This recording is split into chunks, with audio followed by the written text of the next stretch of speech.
Hi, everybody, and welcome to Heathen Talk Season 2, Episode 4, right? I haven't Yes. lost count yet. I think we got like 5 more episodes before I lose count. It's great.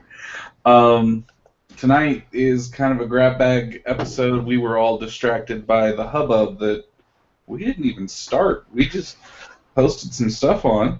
We didn't start it, but we finished it. Well, it's what we do. Anyway, I really want to extend thanks to everyone who is watching this live on YouTube or through Hangouts Live. Next month, we will be switching over to YouTube Live because everybody has to switch over to YouTube Live. And Thorin, Yes. is there an event this month or this week or something that we need to talk about? Well, I'm sure there are dozens of them because, heathens do. That's what heathenry is. However, I'm sure their events would have a much larger turnout if they told people about them. And one of the ways you can tell people about them is to go over to our website, heathentalk.com, and we have a section where you can submit your events that you want people to show up to. It's wonderful. In the past, we've had several events that have been pushed through the podcast. We come on, we talk about them at the beginning of the show, and let everybody know what's going on in your area so that heathens can get together in the real world and, be heathens. But this month, nobody submitted. Not even me, which is I did. weird. Well, this week I meant. Yeah, I did too, but yeah. Anyway. But, we didn't really get any submissions this week, and I forgot to submit mine, so I completely understand if you just forgot to do it. The difference between you and me is that I get to abuse my power at the last minute and remember to announce my own event. So the only one we have to announce today is that tomorrow in Seattle in the U District, there's a place called Schulze's Bar and Grill. It is family friendly. My tribe hosts a monthly pub moot, and that's where it's been every time so far. It's an awesome place. We get there at about 2 o'clock in the afternoon, and we're there till about 8 o'clock at night. So anybody who wants to come out during that time and meet my tribe, meet the other heathens that show up, there's anywhere from, usually, 8 or 9, Josh? We had like a dozen once. I think we get 8 or 9 total, but it's kind of, they come and they go. It spaces out. There's always a few people that stay the whole time, but yeah, it's a good time. And, the more people that start showing up regularly, the more people that will be there. So absolutely, anybody who is at all interested in meeting heathens in the Seattle area or who specifically or not want to meet my tribe, come on out tomorrow. Schultz is in the U District, 2 p.m. I'll be there. So will I. Hey, guess what? I won't be there. If you were there, I'd be a little That's a worried. shame. Yeah, we actually had our event today, which, by the way, advertised on Heathen Talk, and we had 10 people out at Cregan's pub over in North Little Rock, which is awesome, and we had such a great time today. So thank you to everybody who came out, and we have a tradition on this show where we toast people, and I want to toast somebody who came out today because we talk about heathens do, but some heathens go the extra mile. I've seen a lot of Sometimes literally. literally. I've seen a lot of complaints lately. Oh, well, the nearest heathen to me is 20 miles. They squeeze me? Baking powder? And the fact is, there are people who are willing and do drive significant amounts to be a part of a heathen community. So to Barry McBroom, who is not only doing this, I mean, he's driving 2.5, 3 hours every time we have something with the Kindred.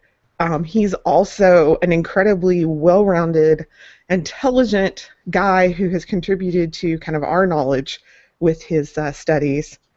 And he's just really been he's been great to us and really everybody who drives significant distances to be a part of a community. I really just want to raise a glass to you tonight because that's awesome, and that it's important that you understand the importance. So to Barry, to all the other heathens who drive 2, 3, 4 hours, or in Texas like 3 days, hey.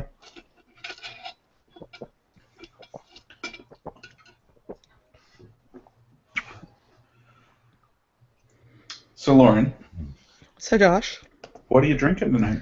I am drinking a lovely Diet Mountain Dew. because I try to limit myself to 1 drink a day. I did have some hard cider today that wasn't that great. I'm not gonna lie. It was okay. It was just a little bitter for me, and I got it because it was basically they had run out of some other ones, and it was the only one on tap, and it's all right. I mean, I drank it, but it just wasn't that great. So I'm having Diet Mountain Dew tonight, so I can stay awake enough for the show. What you drinking, Thorin? Well, I'm drinking something I recently found. So some of you out there, if you happen to know me off the show, might know that I have a problem with Rainier cherries. Mm-hmm. For those of you who don't live around here, Rainier cherries are the most amazing fruit known to mankind. They're a special variety of cherry that are kind of weird and mottled yellow and pinkish and reddish all over, and there's literally no fruit that grows anywhere that's as delicious as a Rainier cherry. And I will routinely spend over $100 a year on them during their short growing season. So this year I decided to brew a beer with them. I did a Rainier cherry sour because I've never ever heard of anybody brewing a Rainier cherry sour, and that sounded like the most amazing thing ever to me. But randomly at the store the other day, I found out that somebody has.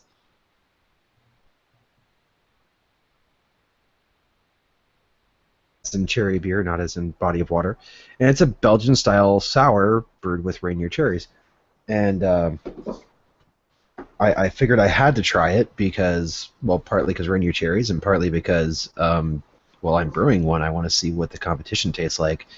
And tastes awfully similar to the last time I tested mine, which is kind of a surprise because I'm not doing a Belgian style. But anyways, it's really good. It's sour. Those of you that know your beer bugs, it's a Brett sour. Very tart. Really just grabs the cherries and gives you all the tart and a little bit of the sweet, but it's got that really special flavor in the background that you only get from Rainier cherries. So I'm actually really pleasantly surprised with this. It's awesome. Fantastic. What you drinking, Josh? I am drinking probably the most consistently good porter on the market. It's nothing super special, but it is always good. It's Black Butte Porter out of Deschutes. Awesome. So I want to take a second before we get into our topic to plug one more thing, and that is our networking map. We have a map. If you go to our website, which of course is heathentalk.com, where you can find links to all of our stuff. One thing that we're doing now is we have a networking map. Go there, check it out, and add yourself. Not only so you can find other heathens, but also so that other heathens can find you. And do it, and it'll be awesome. I'm on there. So yeah, I am too. I just want to state for the record, guys, because I feel like we need to brag about this. We have gotten on the website this week for just the last 7 days. We have gotten over 11,000 page views. That's what happens when somebody says something stupid and you decide to say something back. Yeah, I know. Thorin, you've had 4,000 of those just on your own. Sweet. I know. I should get all cursy and ranty more often. You really should. Meanwhile, people are calling for my head, but...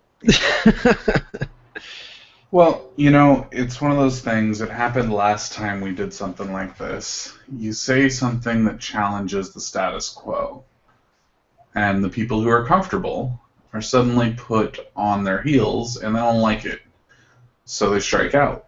And in your case, Lauren, you didn't even really challenge anything super controversial. All you said was there's a difference between also true and heathenry. And holy crap, you had 15,000 views just on our Facebook? Yeah.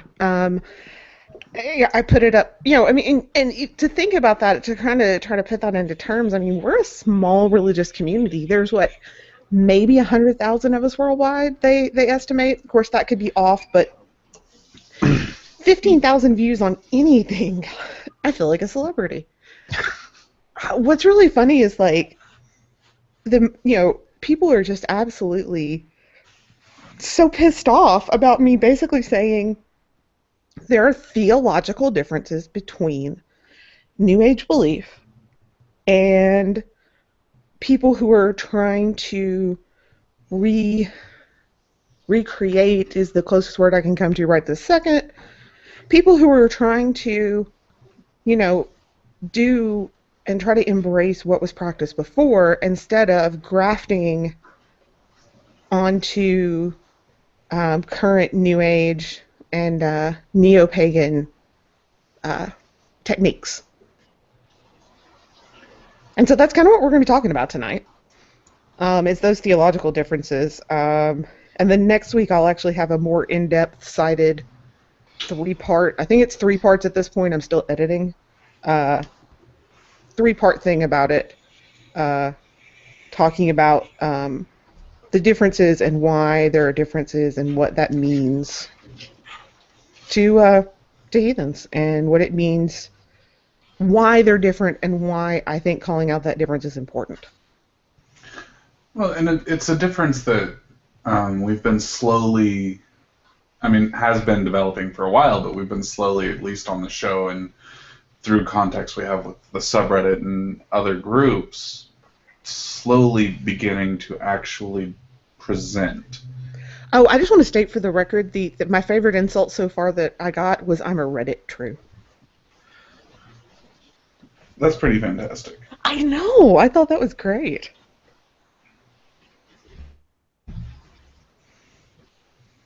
So, Thorin. Yes. You're being quiet, and it makes me nervous. I'm gathering my ranty thoughts. So, I'll let you gather your ranty thoughts. Okay, for those, I'm sorry, for those that did actually read my article, you have to realize that now I have to talk about the subject and try to leave out a lot of the language I used in my article. Otherwise, this is not even going to be remotely a family-friendly episode. It's true. But for me, the importance of the difference is, as Lauren pointed out, it's the difference between a small p paganism and heathenry as its own thing. Heathenry in general, though we do have a lot of different kinds of heathens, from those of us in Cascadia trying to do a Reconstruction method and apply it to our region, to the Theological, who have their very own, very specific rules that they use, to very different approaches to this thing, but it all follows the same patterns of taking that scholarly approach first and then learning to apply, and there's a method to it instead of, hey, this feels good, let's do this. Like, what was it, Twinkie bloat? Was that a thing?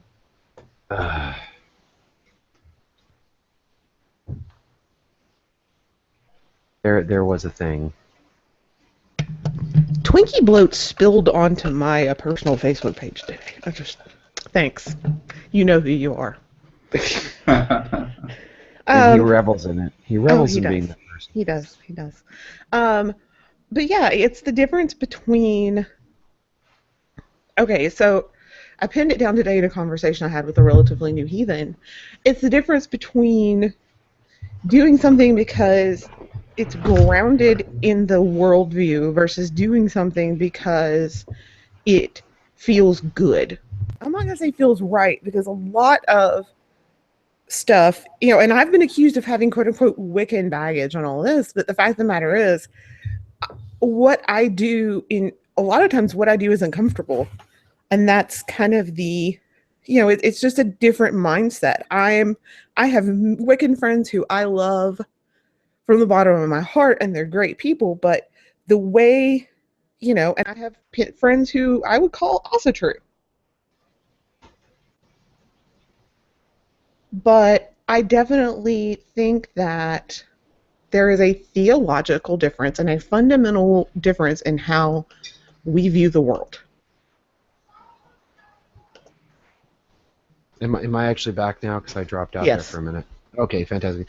No, what I was going to stop you is you were talking about a difference between somebody whose religion is grounded in the worldview and somebody whose religion isn't grounded in the worldview.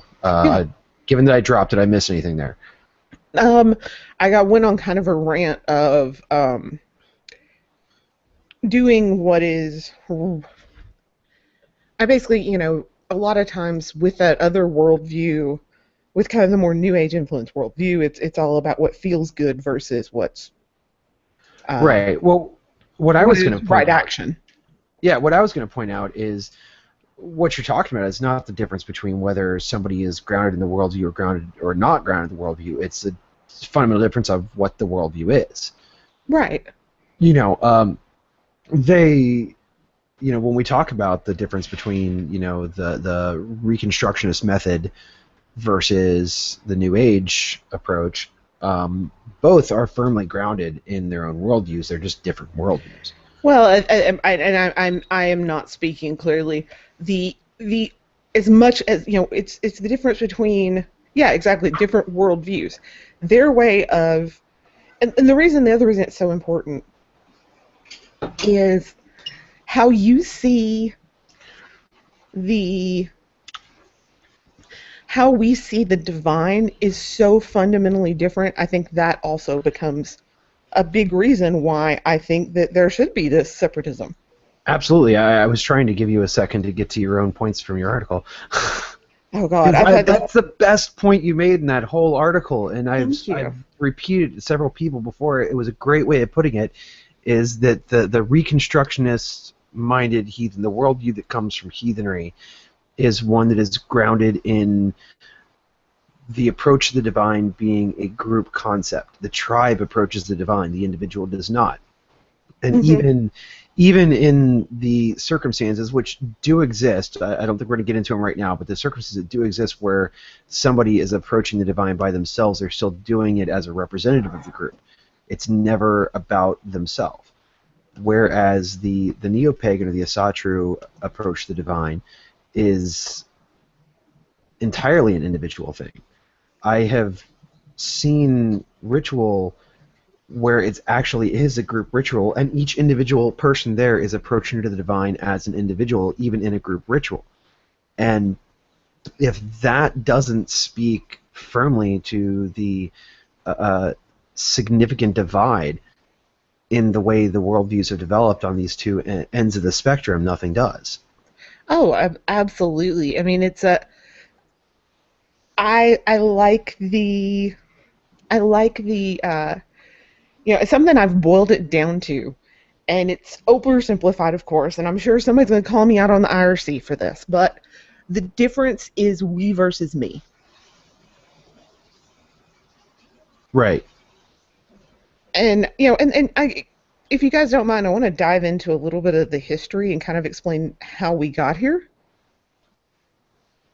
If no one cares. No. That's actually a good thing to discuss. So, I just realized I was still muted. I said go for it. Okay. So for those of you who know me, who've been around me, I apologize in advance. Y'all are about to hear the Margaret Mary rant again. So in the Victorian era, up until 1920-ish, you had this movement that the witch trials of the early witch trials, not the late witch trials, but the early witch trials in Europe, were actually an attempt to suppress a pre-Christian matriarchal pagan belief, which historically is pretty bunk. However, so that it was kind of like the culmination of these theories was written by an Egyptologist named Margaret Murray, published it in around 1920. I don't have the exact date in my head, and I apologize for that. But it was called the Witch Cult of Western Europe. And this tried to put forth that there was this homogeneous matriarchal witch religion that spanned all of Western Europe. Who was it that was responsible for that again? A lot of people, but like the person who put it into print and kind of like put it into academic journals at the time was Margaret Murray. That's the name I was searching for. Thank you. And so, and there's lots of other ones. I mean, it all basically comes, a lot of it comes from the thoughts of this guy named Johann. Oh, I can't remember his last name. He was kind of the first one to propose it. And this was a guy who claimed to be an archaeologist but never left his house. It's, yeah, exactly. Given the time period, it could have been worse. He could have been out saving artwork from the artists. Yeah. So you have this idea. So then this validates then kind of as you move into the 30s and 40s and 50s and into the 60s, you start seeing, you have the rise of what I would call, I'm going to refer to it as British traditional witchcraft, because what it is still different from what Wicca is now. So you have this rise of what I call, British traditional witchcraft, Gardnerian witchcraft, Wicca, kind of first generation Wicca, that used this work because Gerald Gardner was a same member of the same folklore society as Margaret Murray, as kind of like, hey, look, what we're doing is real. And he claimed to be part of a lineaged coven, and that's more Wiccan history theology you can argue about. But the thing is that is that it was taught in colleges and universities that this witch cult, this idea that there was this homogenous matriarchal pagan society, was real, and that was taught through I got into an argument with a friend of mine about this a couple of years ago because he was taught that in the 90s. Anyway. So now let's fast forward to the late 60s, early 70s. And heathenry, or also true, is being formed by groups, the Viking Brotherhood being, I think, the earliest one we can really pinpoint and say as a predecessor group to what's going on now. I think. And so you have kind of this magic, like, I hate to use the word magic, but really like this kind of like perfect storm of bad history, lack of resources. It's not like now where I can go online and read research papers from a bajillion different people. You had what was available at the local library. And even then, and if you live close to a university, you were really lucky. So bad, and then you have this Victorian era ideas about what the Vikings were, which were so bad, so bad, so horrible. So then you have this perfect storm of bad Victorian romanticism where they tried to project Victorian morals onto the Vikings. You have this bad history claiming that Wicca is a historically legitimate religion. And so as they're trying to reconstruct some sort of Viking religion, because that's what it was at the time, they're using Wicca as kind of a framework. Because, hey, at the time it was accepted as real. And so that's where you get a lot of these things. I know we've talked about the hammer rite and that kind of stuff, but that's kind of where you get some of this, is that you had people, and at the time, I don't fault the people in the 1970s and even 80s and early 90s. If you're trying to reconstruct a religion from almost no information, but you have this bit of quote-unquote, fact out there, academic fact out there is saying that, there was this pan-European religious concept, and that everything else was variations of it, then you're absolutely forgiven in using that as a starting point when trying to reconstruct the religion of a specific region. Exactly. And that was absolutely. So the problem has come that you have people who, and this is my opinion from the article, and I'm not trying, think what you would, think about what you will for what this, that, and the other, but you just have people who are so hung up on that. They're carrying over that New Age mentality, and they're trying to take the Norse gods and some of the Norse concepts and graft them onto the greater tree of neo-pagan belief rather than trying to develop it as its own thing. And we got some critique. Romantic period wasn't that bad for academia, just have to read it in context. I'll agree, but people were really bad about not reading it in context. We're good at that as humans in general, and one of my critiques of that, because at the same time I talk about it, but yet, how many times have we all talked about Culture of the Teutons, which was written in basically the same era? 1903. Yeah. So anyway, I mean that's kind of where the divide comes, and it's been getting more and more apparent as years go by, because I'll own up to it. I've owned up to it many times. I practiced that kind of new agey, also true. I think most of us that came into heathenry pre-2010 probably did at some point, and anyone who says they didn't is lying. I'm just going to put that out there. Anybody who says they didn't do it at some point in time, if they've been heathen for longer than about 6 or 7 years, is a lying liar who lies. Because I know what was out there, and I was on all those Ostricher mailing lists. I heard it. I don't remember if it was on our show or on Raven Radio. It might have even been in a private conversation. It all kind of runs together. But somebody has said multiple times, if you don't look back on what you were doing 5 years ago with embarrassment, you haven't grown enough. That was Tubal's on our show. Yeah. Yeah. Which was something that we've been having in conversation with him since before the show even started. Oh yeah. Which is probably why it runs together for me. But you do bring up some interesting points that I think bear further exploration here, because one of the things that Thorin mentioned that was kind of alluded to in your history was this supreme individualistic streak. Yes. That comes in also true.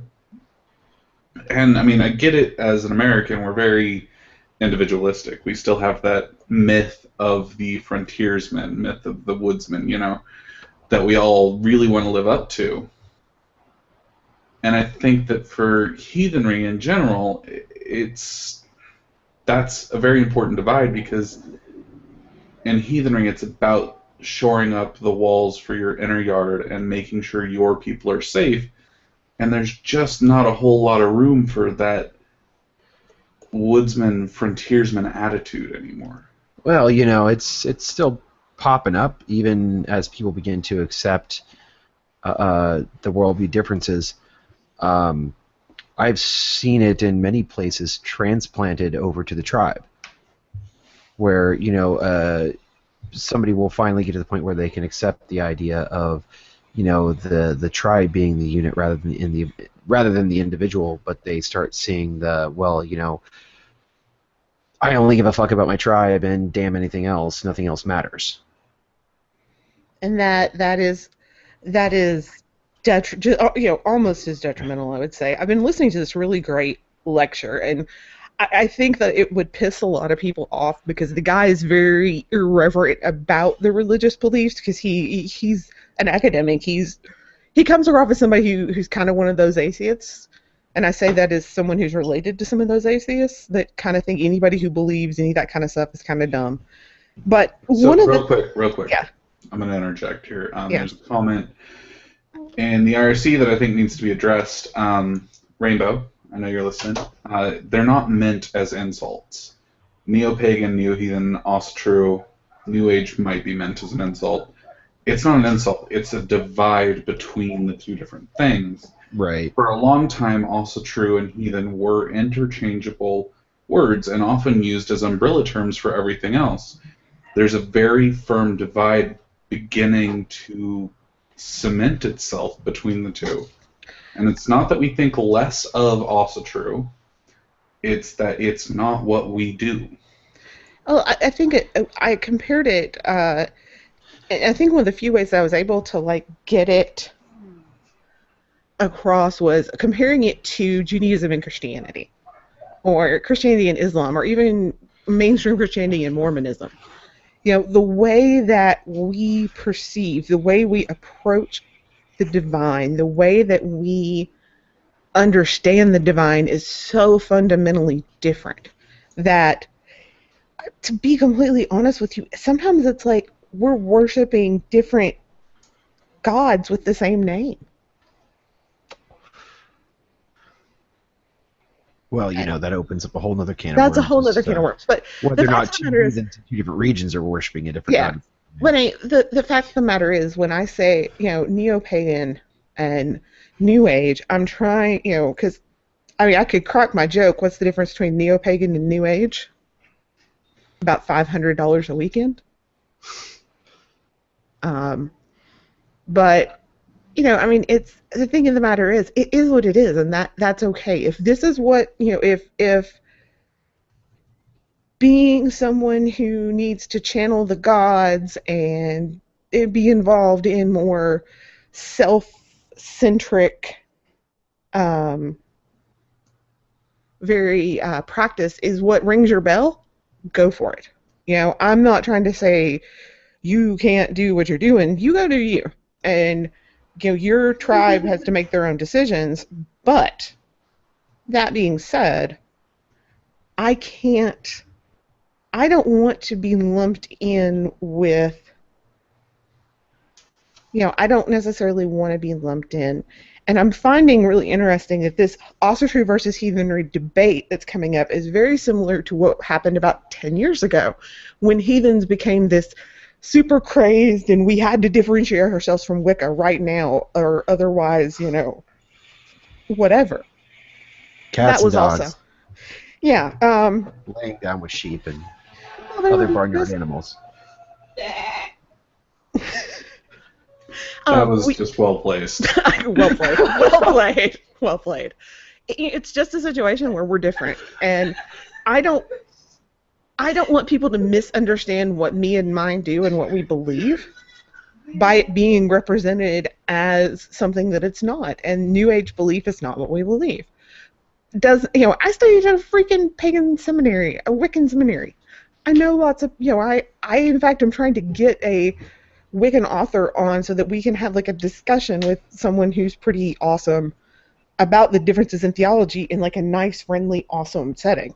But the fact of the matter is, yes, I know it started in the early 90s, but I'm just remembering back to how like it got crazy for a little while. So anyway, point being, yes, I think that I can be condescending, and it's only because I just get frustrated because I don't like being lumped in with people who don't. It's like telling a whole bunch of Jews that they're Christians. Well, it's not even that. We see a lot of this in. Well, so America, for the most part, everybody's Christian, and there are a ton of kinds of Christian. But you put a Baptist and a Methodist in a room with a Jehovah's Witness and a Mormon, and the Baptist and the Methodist are going to claim that neither Jehovah's Witness or the Mormon are Christian. And and they're going to do so condescendingly because the worldview and theology are so different. Yes. I'm trying to remember who it was. I had a conversation on Facebook, I think, recently, where the divide that's starting to happen now was actually compared to the early splits in Christianity between, I think it was the Orthodox and the Gnostic. I was going to say, did I totally just nail the, like, what is it? I can't remember how many theses it is to the church door with my article. 99, 39, I don't know. Yeah, I was like, I don't know. I heard it never happened anyway, so. I got 99 theses. So it's a myth. He never nailed anything to the door. Anyway. Yeah, I know, but. I'll be right back. You two argue or something. So agree aggressively. So yeah, but I mean, to me, it's a situation where part of it, it's like I'm going to also, I'm going to bring up something. Josh is out of the room. I can't get into too much trouble.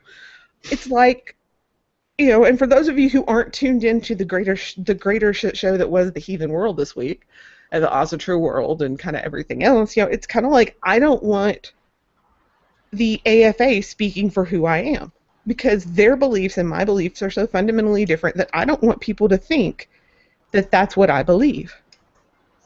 Because I don't. Right. Which, well, I think is part of the reason there was such a large reaction to it. And you know, it wasn't just us. You know, I wrote my article about, you know, asking people to just, you know, stand up and vocally denounce them over that whole thing. And you know what? I wasn't the first. I might have been the first with a, you know, reasonably large audience, but I wasn't the first. You were just what they said was so egregious that we finally got to the point where people were like willing to stop giving them the benefit of a doubt. Right. But you know, and that's part of it. And you know, I had somebody got really mad at me when I was trying to point out that in the whole concept of talking about a split between heathenry and asatru, I ended up pointing out that a lot of your I'm trying not to out a specific organization here or use an insult. Damn, this is hard. But a lot of your more liberally minded asatrurs, honestly, theologically speaking, have more in common with the AFA than they do with me in a purely theological manner. Now, they're diametrically opposed on social matters, and you know that's great, but from a purely theological standpoint, and that's where we're coming from. This isn't about racism or inclusiveness at this point with the whole heathen versus asatru. This is about pure theology. Yeah, I mean, because here's the thing. It doesn't matter what your political beliefs are. Any theology can be used to promote some sort of political agenda. That's just life. I do it myself. Let's be honest here. No one has. There's very few people that have not tried it in some way. Right. But that's just me.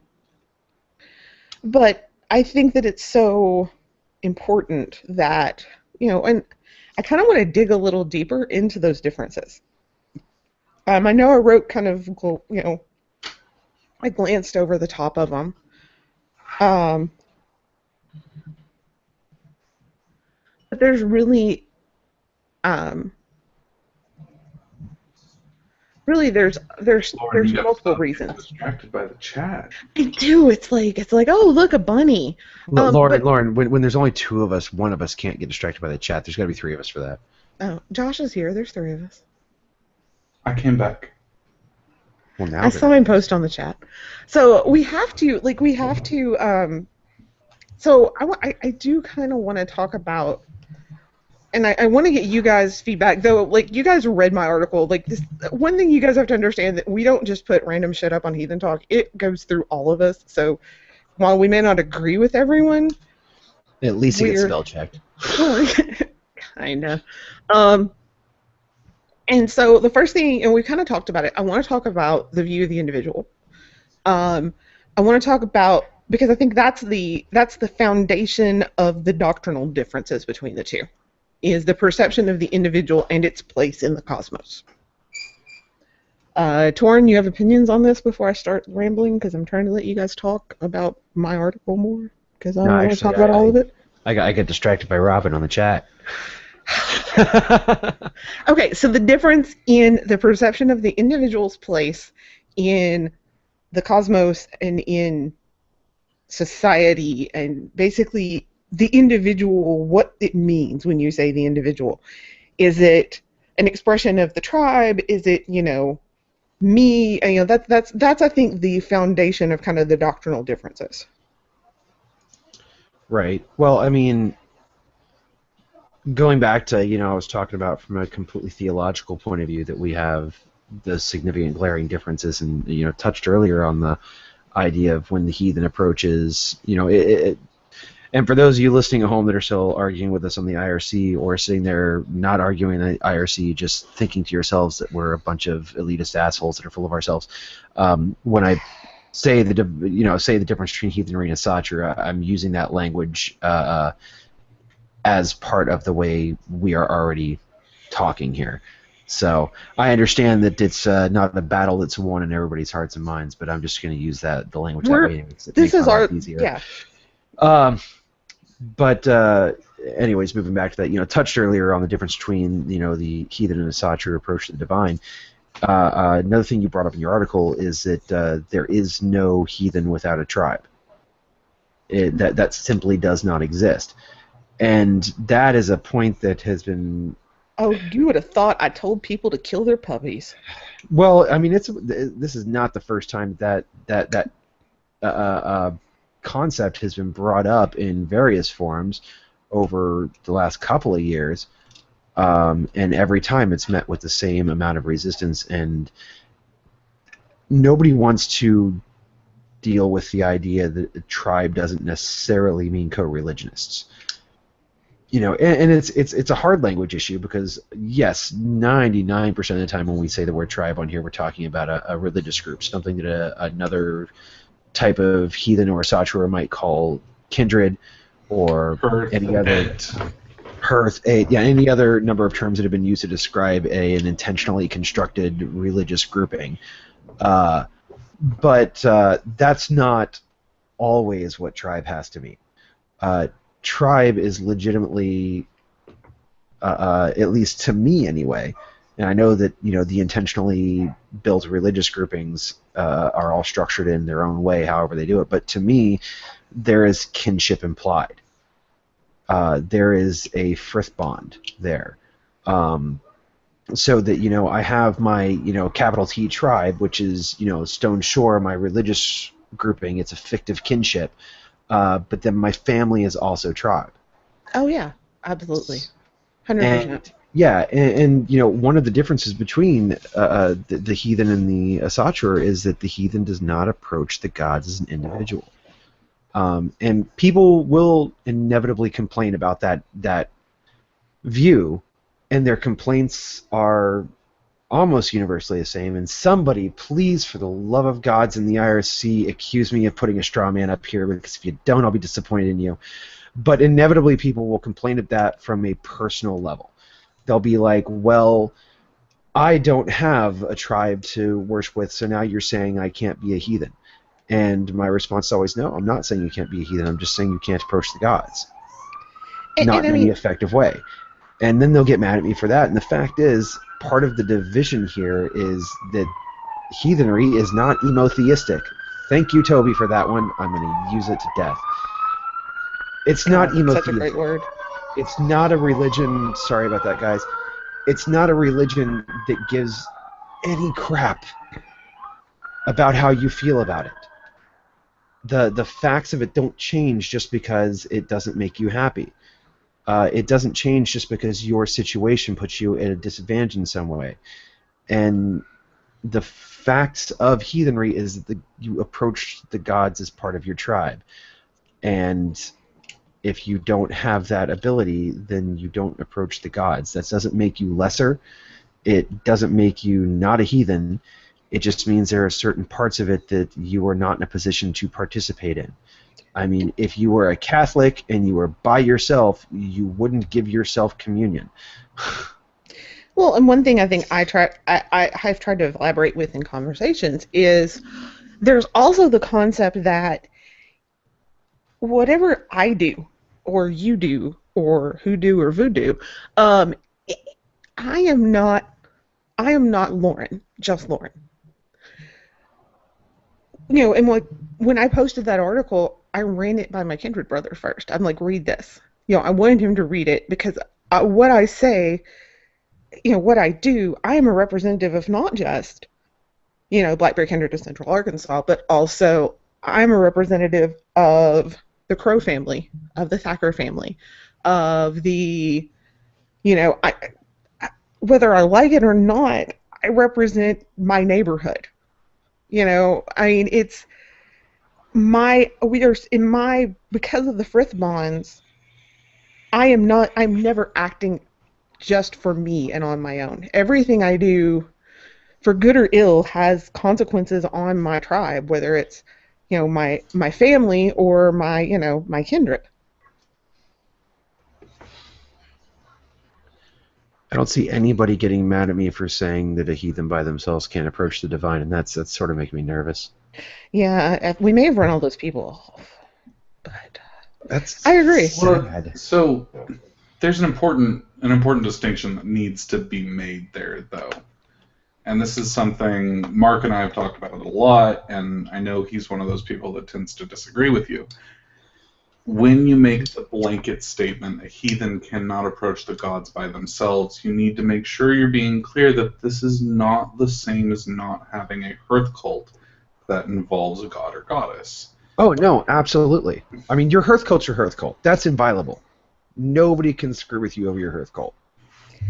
Well, and I just As long wanna- as you don't make it public, then people can screw with you all they want if you start talking your private stuff out in the public. But Well, and but the thing is like even if I went out and I held a bloat and I was physically by myself, in my personal view of the subject, whether it's doing it wrong or whatever, I cannot, by virtue of the fact that I am not ever an individual, I can never go out and do a ritual just for me.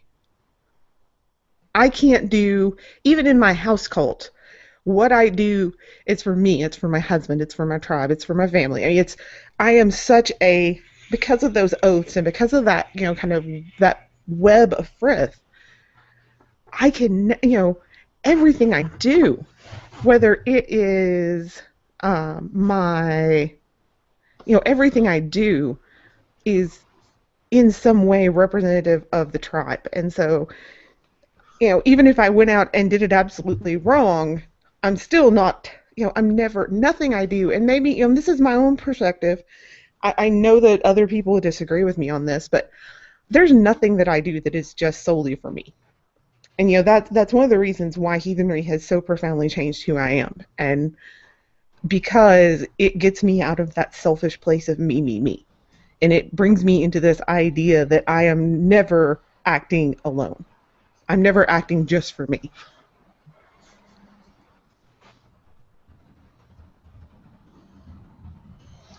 Well, and that's one of those really big, important things in heathenry is what you do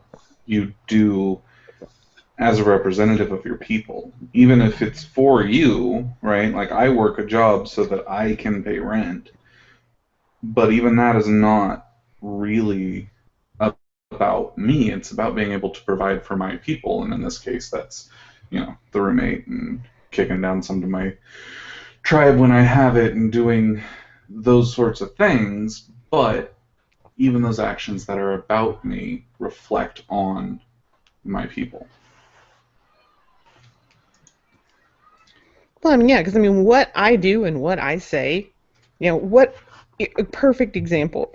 What I say on this show, people are going to look and say, oh, well, they're going to look and say, oh, well, you're a member of such and such kindred and this, that, and the other. It's going to reflect on them whether they like it or not. And in the same way that, my kindred brother is a fairly well-known heathen author, so there's so many times that, I am known more, before this podcast, I was known more as, oh, you're Ben's kindred sister, than actually having a name. Because of what he's done and his reputation, it carried over to me. absolutely. I mean, things that I do could, on the show could potentially affect my family, but they're more likely to affect my tribe. I've never been secret about my tribe on this show, so people know who we are. I mean, hell, one of them's been stepping in as producer lately, so even he's getting known. Yeah, my tribe is, one of mine is currently writing an article for Heathen Talk, so yeah, we're Looking forward to that. nepotistic. Yeah, we're really kind of nepotistic around here sometimes, but that's how it, that's just how it works. Well, and just to drive the differences home here, I keep my tribe out of it out of respect for them. Well, Yeah. that's the difference between being being a chieftain too. So There's It that. helps. yeah, but that's okay, and that's perfectly fine. I think that it's important though for us to be able to say, hey, I'm doing this because my people are important to me. And so I know that what I do, no matter what, is going to reflect on them. So I have to be mindful of that, even when I don't necessarily want to be.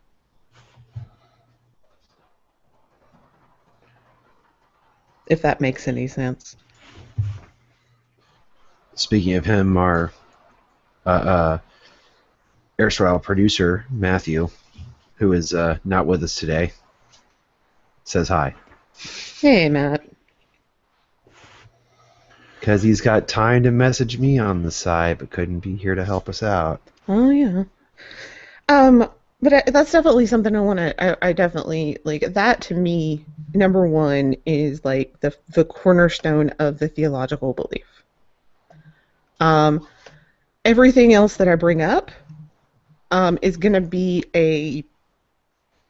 built on that thought. Part of that, so I'm going to hit, since we're getting close to I don't know what time it is, y'all's time, but 10 o'clock my time. Yeah, so 8 o'clock their time.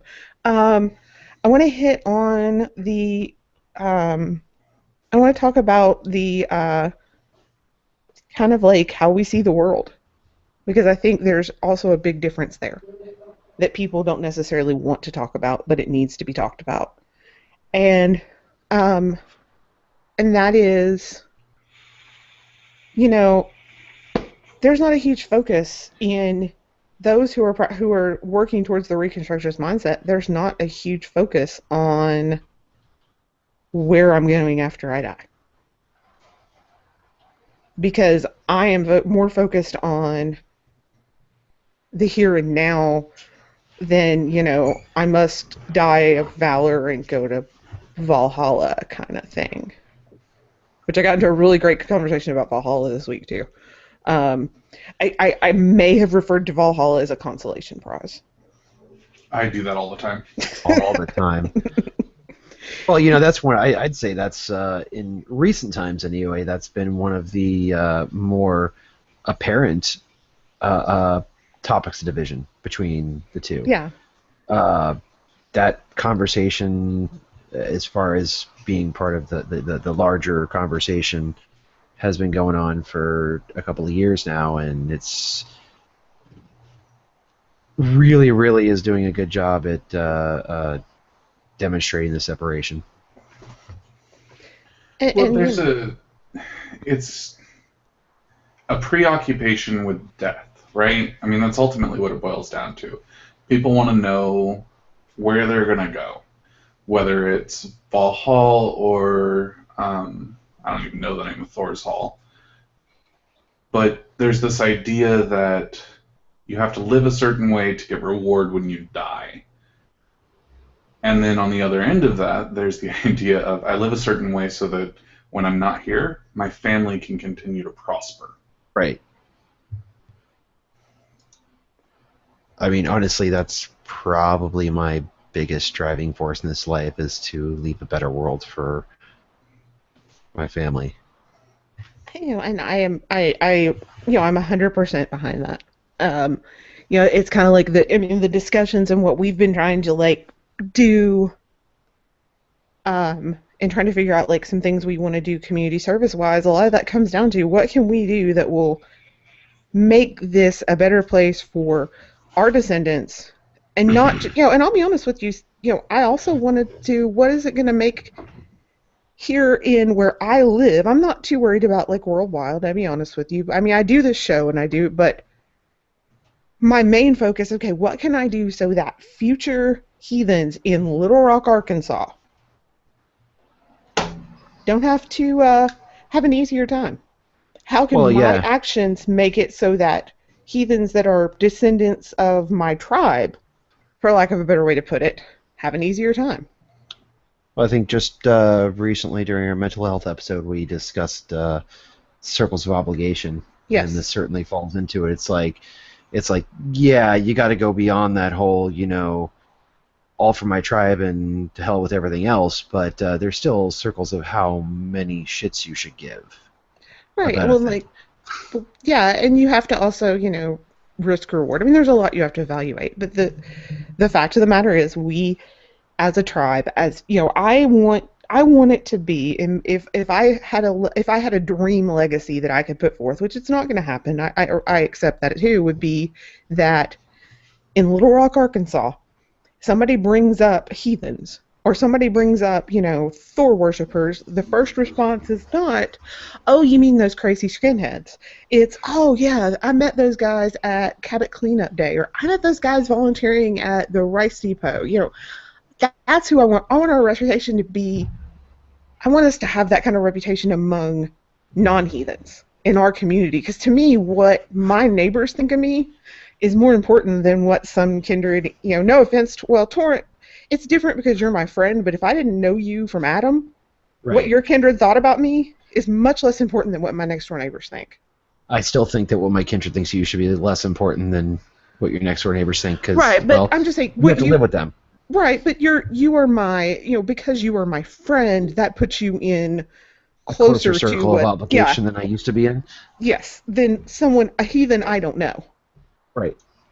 Yeah, and that just is, it is what it is, and I think that at the same time, there are people that I know who are also true, and I'll be honest, after this little kind of article thing, I've had some really nasty things said about me. I mean, really nasty things. It's been, ooh, and let me tell you what, if you can say nasty stuff about me, but if you want to start saying really gross stuff about other people, I'm going to report your ass on Twitter. Just know that. Sorry, I reported someone for making some really derisive comments, homophobic, racist comments, and felt really good about it. But people said horrible things about me because I am saying we're different. And what you're doing is what you're doing. Okay, great, but we're different. And please acknowledge that what I believe is not what you believe. And I don't want to be lumped into what you believe because we believe different things. Which is, perfectly okay. I can think of a particular guy I know who he's been a Satru longer than I've been alive. Mm-hmm. He was actually one of the first actual old Asatruers I ever met back when I was first starting, closing in on 2 decades ago. And the fact is, he and I have a different religion, and he gets that. We've had the discussion before. He's a priest of Loki. He is trying to reach Valhalla when he dies. He is. That just seems a little contradictory, but okay. It's still, it's the thing, and you know what? He's a great guy, and I have a lot of respect for him. There was once upon a time where, when I was brand new baby Asatruer, I, actually would have considered him a religious authority. I don't anymore, not because he's not an authority in his religion, but because we're not the same religion any longer. And, I was just hanging out with him, what was it, last weekend that I was out? Yeah. He was the same place I was, and, we sat down, we shared drinks, we had a good time. We talked about our religions and didn't have a big meltdown over the fact that we believe in 2 different things. And you know what? He doesn't use the word heathen because he doesn't think he's a heathen. And I think that's the crux. And the argument to me has been, here's the thing, I am not going to go out personally and police what you call yourself. I can disagree with you completely. I can say you're not I don't think what you believe is heathen, but if you want to call yourself a heathen, if you want to call yourself Asatru, if you want to call yourself an Odinist, if you want to call yourself a biscuit, whatever. I'm not going to police what you personally call yourself because, quite frankly, that's not my, I really can't. I really have no standing to. But if you're going to try to claim that you and I have the same religion, that's where I'm going to start going, no. Because then you've got, there are major theological differences. And, it was really kind of interesting today. here I am at this meetup, and I'm so used to being around basically people who are far more like Asatru-ish than not, and yet here I am at this meetup in Arkansas and like talking about my point of view, and so many people were just totally on board with me. It made me feel so good. And like I've had friends who've come out and been like, I disagree with you, and I'm like, okay, great, let's talk about it. And I've had really great conversations about it with some friends and we've disagreed, but God, I honestly did not expect the level of vitriol that I've gotten over this like basically personal letter about my own feelings. You didn't? I honestly didn't think anyone would pay attention. Are you new? I honestly thought that after, with everything else going on, that I would post this and people would just be like, whatever. If I may, to like you or Josh, what y'all wrote, where people are like, oh, hell yeah. If I may, everything else going on is part of the reason you got the response you did. It's because people were paying attention, and then you dropped that on them, and now you've got both sides that think you're an asshole. And on top of paying attention, people had their blood up because they were getting challenged already. Right. And then you essentially challenged them on something that hit a lot closer to home than what we were saying. Yeah, well, and I mean, there's some groups out there, and when I say groups, I'm talking national organizations, which I've never hid the fact that I don't really care for them. There's at least 3 I can think of off the top of my head that have the word Asatru right there in the name and aren't really all that appreciative of us saying no, nothing to do with you. Okay, I'm gonna call. Okay, so I'm gonna actually call somebody out because I feel like it's the responsible thing to do. But one of those organizations has one of the guys who runs it approached me privately, and we had a great conversation, and he kind of came around to seeing what I was saying and kind of agreed with me. And while I understand that there's kind of that pushback at the same time, when I was very clear about, okay, this is the honest truth here, and I'm not trying to point, I'm not trying to say, oh, you're bad or whatever, but we've had some pretty like civil and interesting conversations about it. There have been some people who've been absolutely great. I'm just going to say that, but there have also been people who quite literally have been calling for my head. I now know how another friend of mine felt when he posted the virtual bloat article he did. It's always interesting, and this isn't, like I said, we're not here to insult Asatru. That's not what this is about. It is about challenging the way people view things, though. And it's interesting to see how when you make those challenges, whether it's about racism, like Thorin and I did, or just about the differences between Asatru and heathenry, how absolutely shaken some people can get to where they have no fallback but to get nasty about it.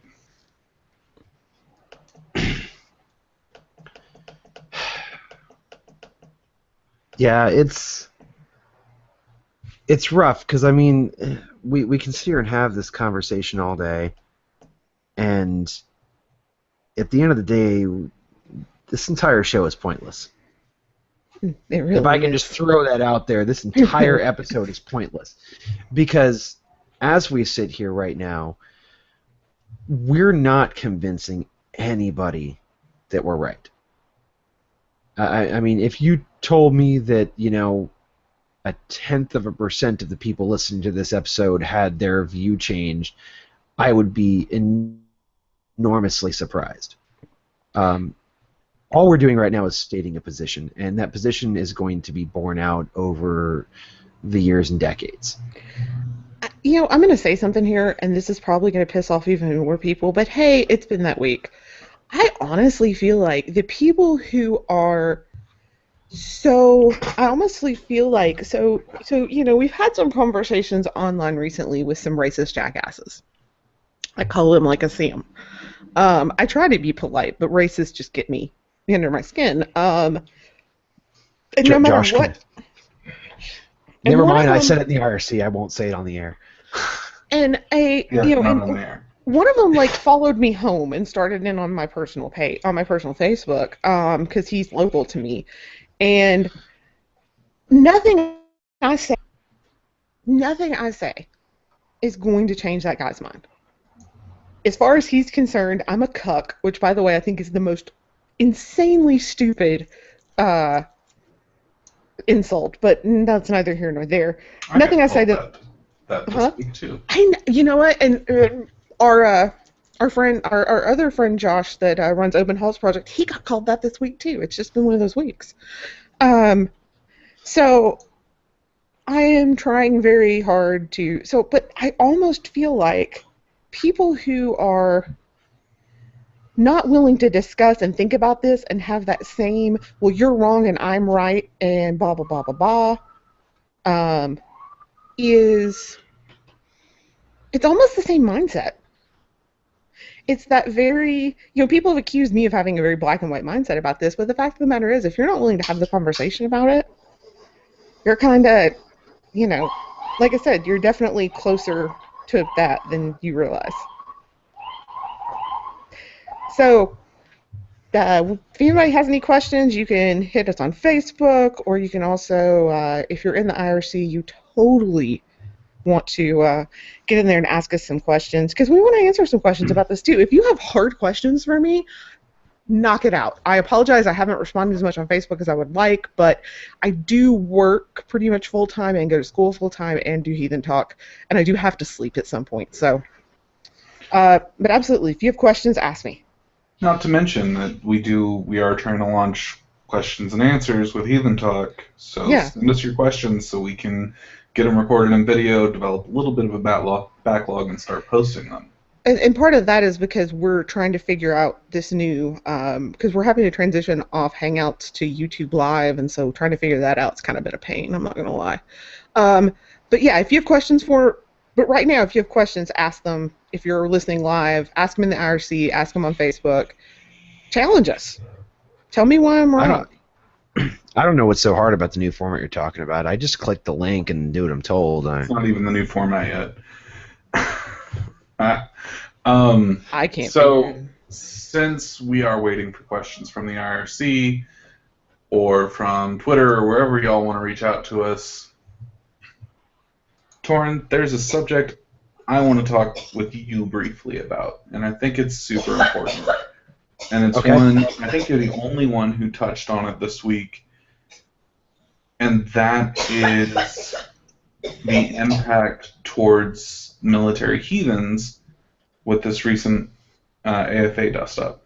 And I want you to briefly touch on that because it's super important, and I don't think enough people realize exactly what the implications of that could be. So, for those of you that are in the military or are veterans in the military, I don't think that I'm explaining anything new here to you. For those of you that aren't or aren't very familiar, we have this wonderful thing in the military called the UCMJ, the Uniform Code of Military Justice. And the basic concept here is that the person in the military is expected to uphold the law or the UCMJ, whichever is stricter. That's the simple way of implying it. We'll not get into the more complicated things that go with that. But the point of that is that our nation's military is quite firm on matters of race, especially for a long time, and even more recently, especially with a lot of the new decisions being made in the DoD, with issues of homophobia, transphobia, et cetera, et cetera. And if somebody has a more inclusive term for all of that, let me know, because I'm not very good at those things. But sexual and gender minorities. Sure, there we go. The military is pretty firm on non-discrimination policies with all of that. And the fact is they're really behind the times on figuring out what our tiny little minority religion has going on. A decade ago when I was in, I would go to briefings and find out that my religious symbols were also considered gang symbols and hate symbols by the U.S. military, and I wasn't allowed to display them. There are some individuals and some organizations that have been working to get past that stuff and working to get us officially recognized by the DoD. So when a large organization that has been around since, well, not since the beginning of modern asatru and heathenry, but at the very least has its roots in the very beginnings of it, one of the oldest national organizations comes out and drops, racist and minority bombs like that, it definitely negatively affects military members. It's a huge setback for getting our religion recognized by the Department of Defense and Department of Veterans Affairs and the individual branches, because they're going to look at that and be like, well, that's just a hate group. That's not religion, or at least not religion that we can legally recognize. That's going to get heathens that are in the military right now not just having a hard time getting our religion recognized, because honestly some people just don't care about that, about whether or not it's recognized, but you walk into a new command and you have some runes tattooed on your arm. Now you got a problem. This can affect people's advancement in rank. This is just a negative thing in all possible areas for active duty heathens. It was honestly one of the things that drove me over the edge and made me get all ranty in that article. If you guys don't mind, I want to reread and kind of reiterate the position that we got from the Open Halls Project.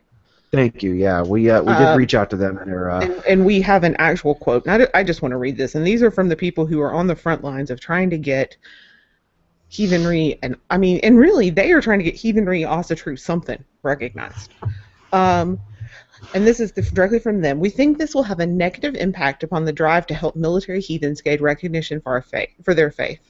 The Open Halls Project supports any heathen military member, family member, or veteran that requests our assistance. However, as an organization, we retain the right to choose not to work with individuals or organizations that take action or make statements in opposition to our bind laws or the UCMJ. And of course, the UCMJ being the Uniform Code of Military Justice. So, when they come out and say the things they're saying, and that's one of the reasons I really want to divorce myself from the label asatru. Whether I like it or not, the AFA has cultivated a relationship with the mainstream media. And because, say what you will about Steve McNally, he was a charismatic guy. And made he really good TV. cared about military heathens and asatru. He really did. Yeah. Does. He's not dead. He really does care. Well, but as a leader, I'm saying he was a pretty charismatic guy, and he does. And so, I don't want them controlling the narrative anymore. Yeah. And here's a fact that I want to put out there is that I don't even necessarily doubt that the current leadership of the AFA cares about our active duty and veterans. I'm sure they do. As long as they're right. I just want to be clear. That wasn't. I didn't mean to imply that they didn't. No, I'm making a larger point. I'm sure that they do. But the fact of the matter is that just because you care about something doesn't mean you can't damage it through stupidity. And furthering that, I want to make it clear, and I think I can speak for everybody on air here when I say this. Feel free to tell me if I'm wrong. But I want to make it clear that we're not necessarily saying that everybody in the AFA is a bad person or a racist. We're saying the organization is bad. And sure, that might mean that I might necessarily feel the tie or the need to cut ties with people who are members because they are willing to remain members with all of this garbage coming out of the organization. But it doesn't necessarily even mean I think they're bad people. It just means I think they came to a decision point which caused me to not be able to be associated with them anymore. And so I just want to make sure that we're not necessarily vilifying individual people here. With the exception of Matt Flavel, I'll vilify him because he's the one. He said it. He said it. but I will vilify the organization that fosters this garbage and allows it to continue. I will vilify the organization that, whether they do or do not care about our active duty and veterans, are damaging them nonetheless, because there's a certain point where you have a certain amount of influence and power, and I'll go uber geeky here and go all Spider-Man on you. With great power comes great responsibility. And if you're going to go out there and do something stupid, your intentions don't really fucking matter. It's your actions. And your actions are what I'm judging you on here. Exactly. So we have a question from the IRC. I was taught the term asatru was used by Astrar, who practice more Icelandic-based form of heathenry. How do you define what the term asatru means? Do you want to start? You want me to start? Who's you? Either of you. I mean, I can start if you want. Go ahead, Thorin. Go ahead, Thorin. So, you're not entirely wrong.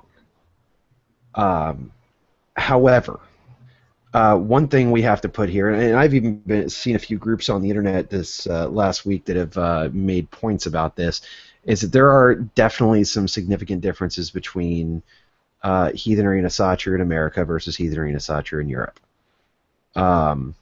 I'll single out Europe there because I'm fairly certain, from what I've noticed anyway, from my interactions anyway, most of the rest of the non-European world conforms more to the American way of things.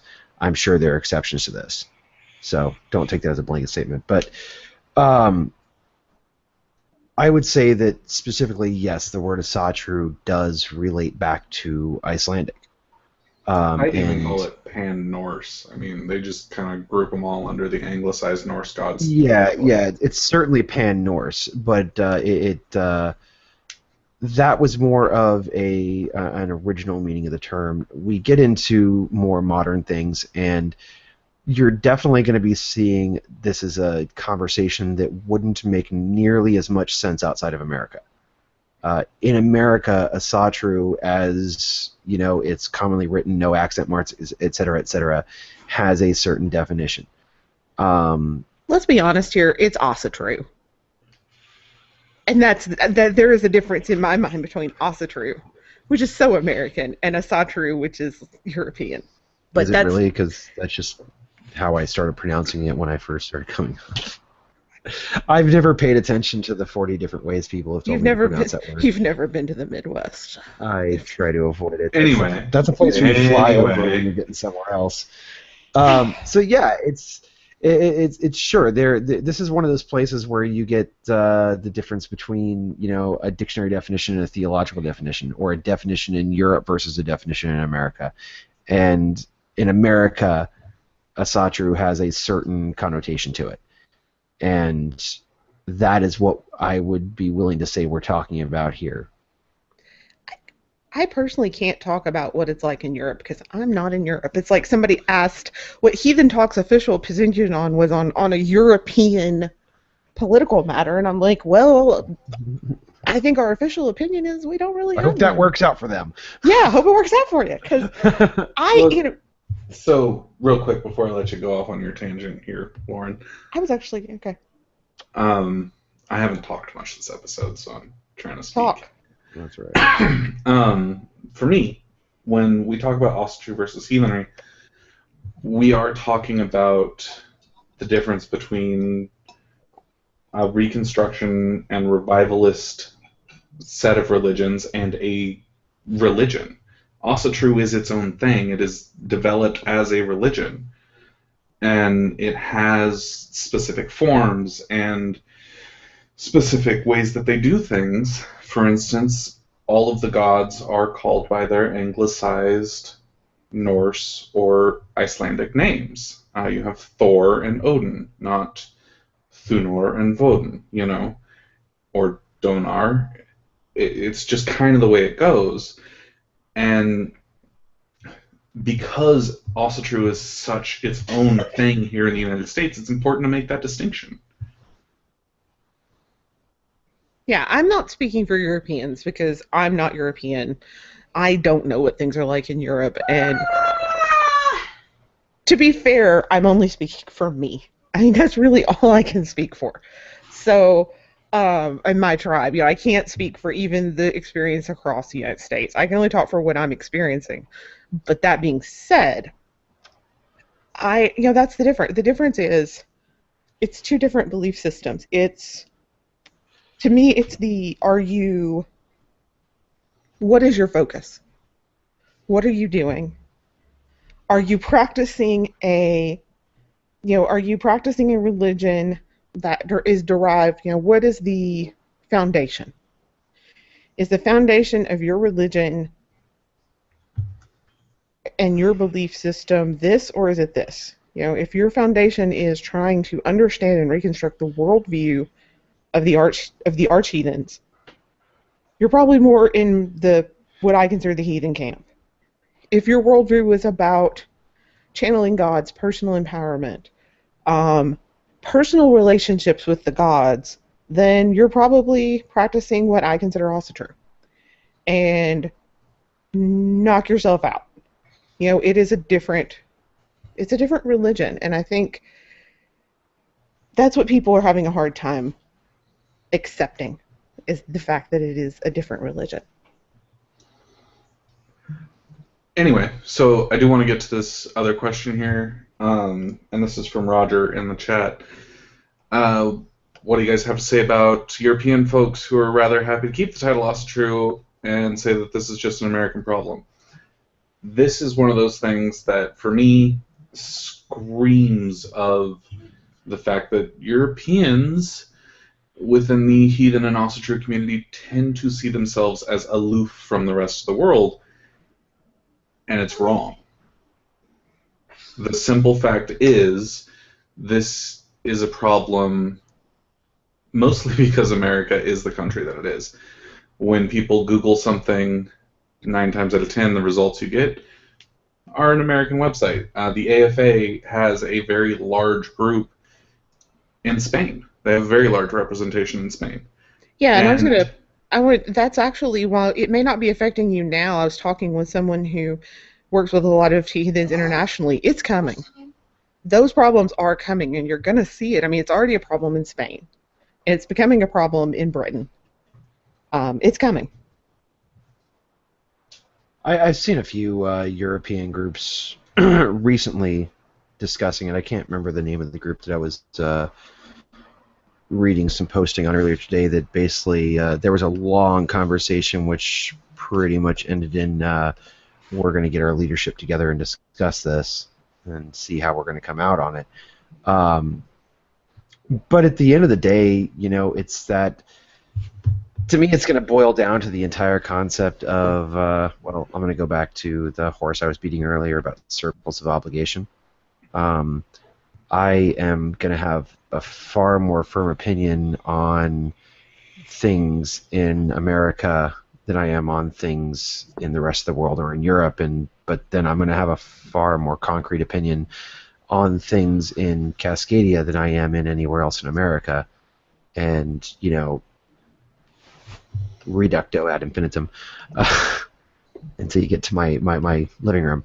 But, yeah, I mean, the culture is different. The religion has grown up differently, and with the advent of the internet, there's been a lot more crossover, and things are starting to homogenize a little bit. But they never will completely homogenize, and especially now that we're getting into a phase in the development of heathenry where we're starting to actually put emphasis on the idea of regionality, it's going to have a far harder time doing that. So at the end of the day, I don't have a lot of opinion on what the Europeans are doing with this entire concept. That's really up to them and their individual countries and regions. Exactly. I do want to make one point, and this is just for you Europeans out there. If you think it's not coming to you, just remember the fact that you didn't get our 80s until the mid-90s. I'm just saying, you're just a little behind us when it comes to this stuff. There is that. I also think that there's, I also will say that if you're out there and you're European, and you want to come on and talk about what's going on in Europe and actually, I don't know, talk to us about it, we want it.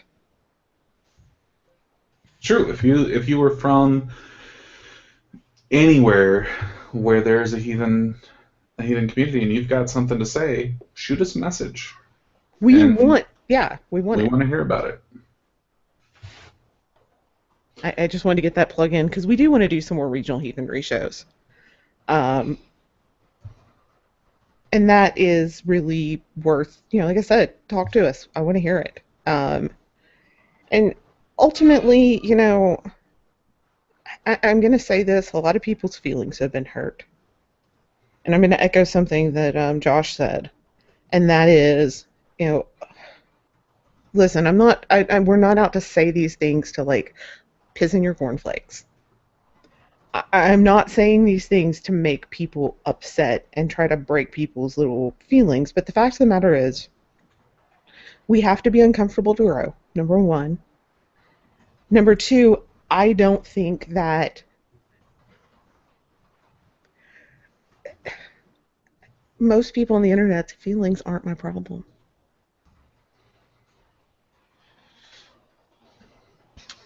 Well, as I just put it in the IRC, if I don't think you're the same religion as me, I'm going to call you something else, and that's simply a fact. And if you don't like the term I pick, give me another one.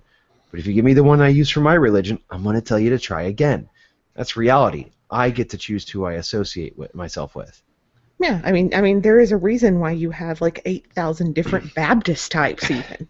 Well, at the And end of those the day, are like teeny tiny disagreements on fundamental things, like and which version of the Bible.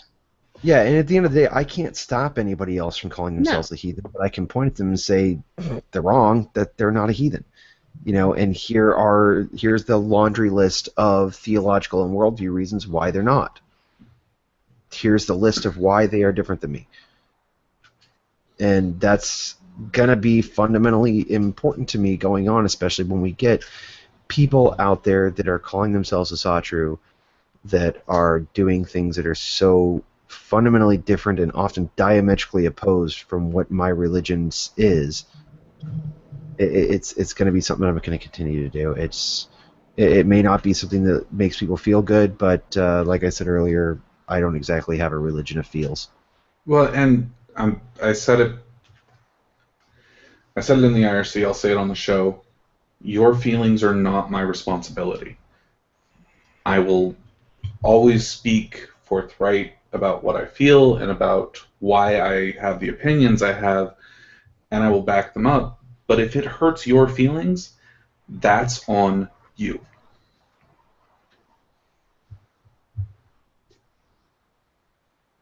I'm not, like I said, I don't think any of us are out there trying to intentionally be an asshole most of the time. Most of the time. But I think it's definitely, I can't, in good conscience not speak for my beliefs and to try to challenge you and make you uncomfortable because, like I said, we all need to be uncomfortable. Not just not just people who don't believe like I do. I need other people to challenge me, and I get that. I'm fortunate enough I have that in my real life.